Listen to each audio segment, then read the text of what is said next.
அதிமுக முன்னாள் அமைச்சர்கள் எல்லாருமே விஜய் மீது கடுமையான விமர்சனம். பொதுவாக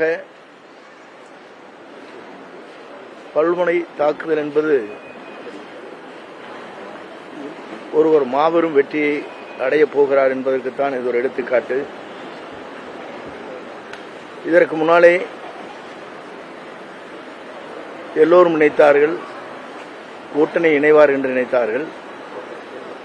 நாமக்கல் நடைபெற்ற நிகழ்ச்சியில் பெரிய கட்சியுடைய கொடி பறக்குது, பிள்ளையார் சூளை போடப்பட்டதெல்லாம் பேசியது அவர்கள்தான், நாங்கள் அல்ல. இன்றைக்கு நிலைமைகள் மாறுகிற போது ஒவ்வொருவரும் ஒவ்வொரு கருத்துக்களை சொல்கிறார்கள். உண்மையிலேயே ஒரு அனைத்து இந்திய அண்ணா திராவிட முன்னேற்ற கழகத்துடைய அமைச்சர்கள் ஐடி விங்கை பொறுத்தவரையிலும் எங்கே தாக்குதல் நடத்த வேண்டும் என்று சொன்னால்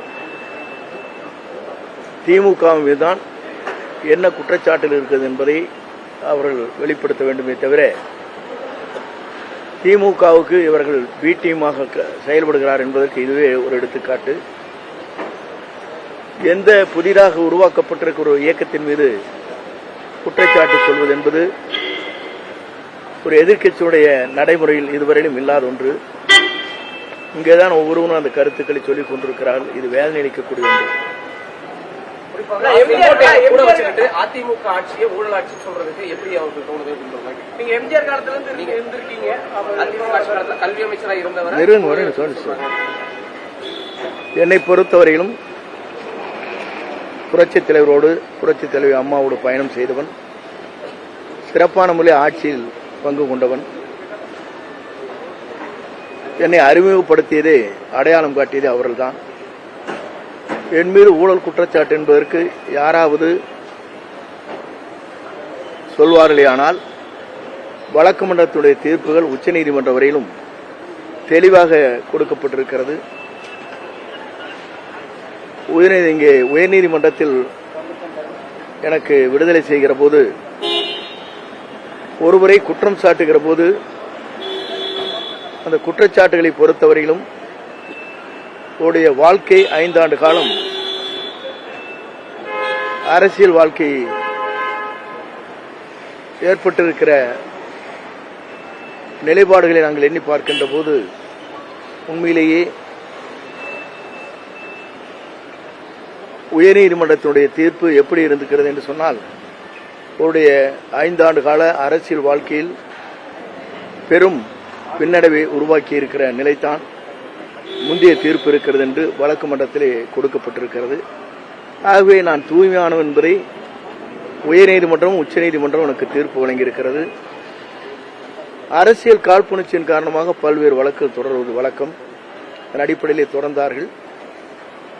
அந்த வழக்கு அனைத்தும் நான் எந்த குற்றமும் செய்யவில்லை, கூடுதலாக போக்குவரத்து கழகத்தில் வருவாய் ஈட்டியிருக்கிறார் என்றுதான் அங்கே உயர்நீதிமன்றத்தில் தீர்ப்புகள் வழங்கப்பட்டிருக்கிறது.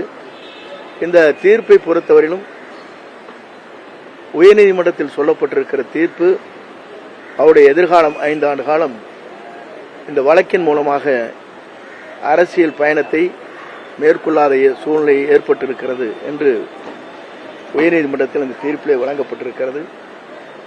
ஆகவே அப்படிப்பட்ட நிலையிலே இருக்கின்ற போது இன்று என்னை பற்றி அவர்கள் சொல்வதற்கு எந்த நிலையும் இல்லை.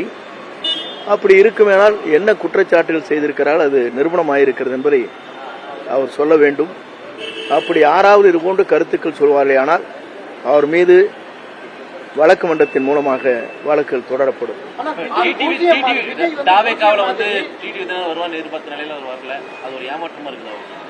ஏமாற்றம் அல்ல, ஒவ்வொருடைய நிலை அப்படி இருக்கிறது. நீங்கள் ஒரு நாளைக்கு ஒரு நிலை எடுப்பதைப் போல அவரும் ஒரு நாளைக்கு ஒரு நிலை இருக்கிறார்கள். எங்களோடு வர வேண்டும் என்று நினைத்தால் சூழ்நிலைகள் அவருக்கு எப்படி ஏற்பட்டிருக்கிறது என்று என்னால் சொல்ல இயலாது. எங்கு சென்றாலும் வாழ்க.